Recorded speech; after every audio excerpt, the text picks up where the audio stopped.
When a park focuses on enhancing the quality of the park along with guest experience, most guests will respond positively to that.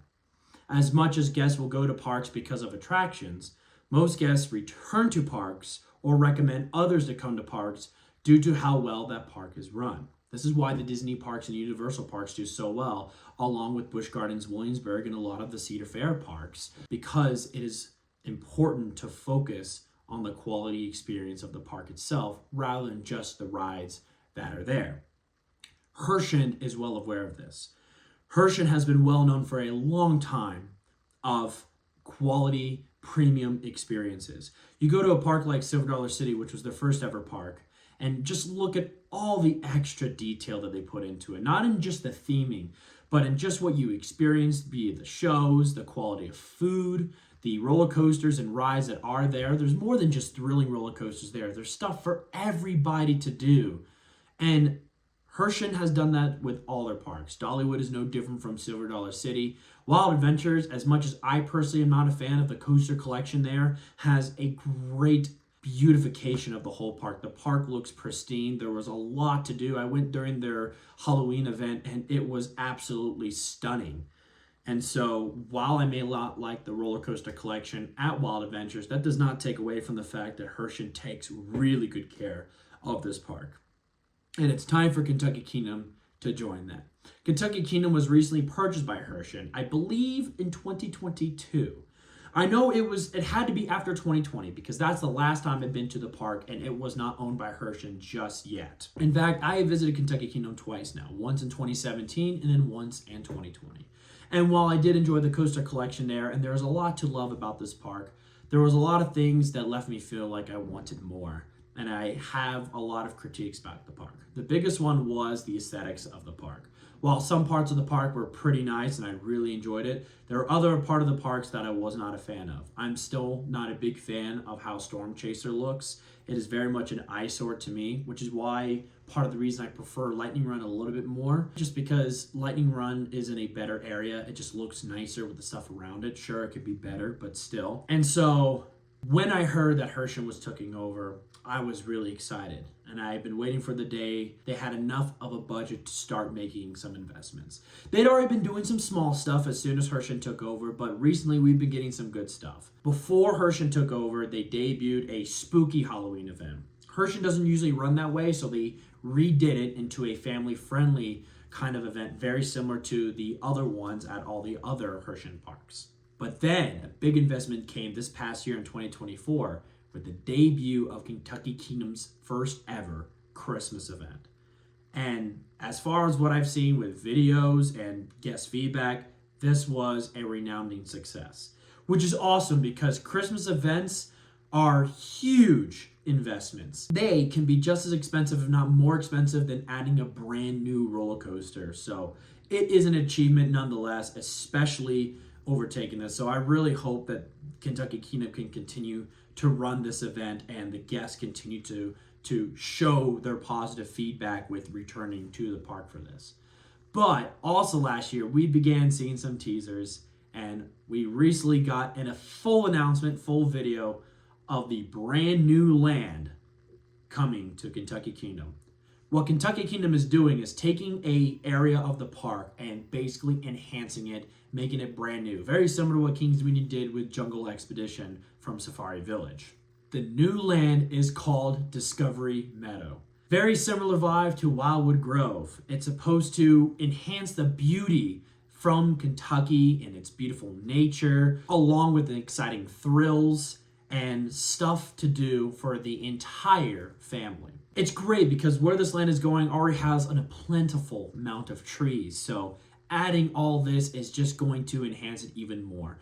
I also love that they're redesigning the rides that are there, along with bringing rides from other parts in the park here to help enhance this land, along with 3 new rides. Now, these 3 rides may not mean anything to us, but these will be great rides for the families and for the little ones.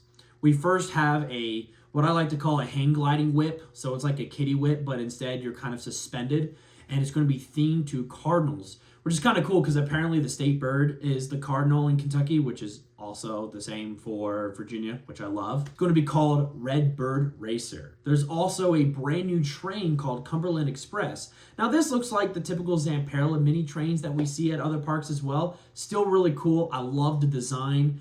And then finally we got kind of the space buggies, the jump buggies kind of ride from Zamperla as well, called Scout's Squirrel Race. These are going to be great. They look gorgeous. I love the added detail to it. And this is just going to enhance already the collection of rides that's already going to come back here. So as mentioned, other rides from parts of the park are coming back here as well with new homes. First one is the Flyers are coming back here. The Honeybee Buzzers are coming back here, so that's going to be really cool. Their pirate ship ride is being moved back here, and it's going to be called Nature's Beauty. And then the Drop Tower, which was also in the front of the park, is being moved back here, called Treetop Drop. So that's going to be really awesome. I mean, there's already a huge collection of unique rides coming back here. And there's already some great stuff back here. This is where their carousel is, which is staying here.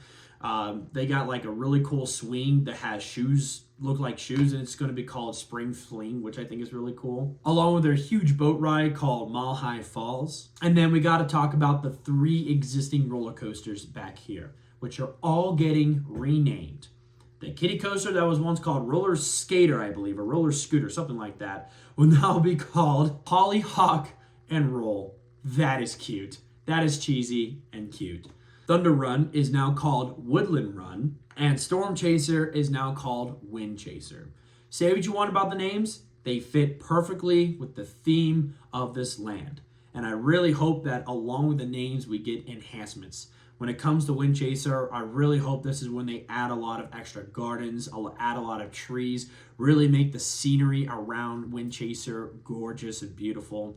I hope that this gives Herschend an excuse to add a second train to Woodland Run and redesign the ride if they need to have a block zone that allows 2 trains on this ride to really boost efficiency. But all this is to say, it's just a collection of rides that will be back here. This is going to be a poppin' area. But to see that there's going to be beautiful meadows, luscious gardens, this is going to be an absolutely stunning place to be. So even if you're not into the thrill rides, which most of you watching this video probably are, you get a place to relax, enjoy yourself for a little bit, and not feel so stressed out and just soak up all the atmosphere back here, which there'll be some. There's going to be a bluegrass show back here, along with a new character meet and greet called Scout the Squirrel. Absolutely cute. That's going to be a winner with the families and kids. And then there's going to be a brand new restaurant back here called Bloom's Barbecue and Grill. So this is going to be absolutely fantastic. Just the smells that you get from roasting a barbecue, it's going to be absolutely spectacular in this land. And it's going to be a great quality place to get some good food as well. There's also going to be a little playground back here as well for the little ones. So just in general, what Kentucky Kingdom is doing is absolutely spectacular. This is what parks need to do to not only the growth of their park, but to continue to sustain the guests that come to this park. Guests want experiences like this, and this is just going to make the park even better. And I really do hope that the guests respond positively to this and Kentucky Kingdom can continue to do stuff like this. As much as it's great to add thrilling roller coasters, which there are already some great roller coasters here, but sometimes you got to enhance the guest experience, and this is one way of doing it. I've been excited and anticipating this for a long time, ever since Herschend took over this park, and now it's finally happening. I am extremely excited. But let me know what your thoughts on this down in the comments down below. If you did enjoy this video, I'd very much appreciate it if you give this video a big old like. This really helps the channel out greatly as I continue to try to grow my channel. If you find yourself new to this channel and you find yourself enjoying what you're seeing, go ahead and hit that subscribe button and maybe even click the notification bell icon. That way you don't miss a video here on the Coaster Fanatic. Thank you guys so much for watching, and as always, Roller Coaster Fanatics, keep coasting.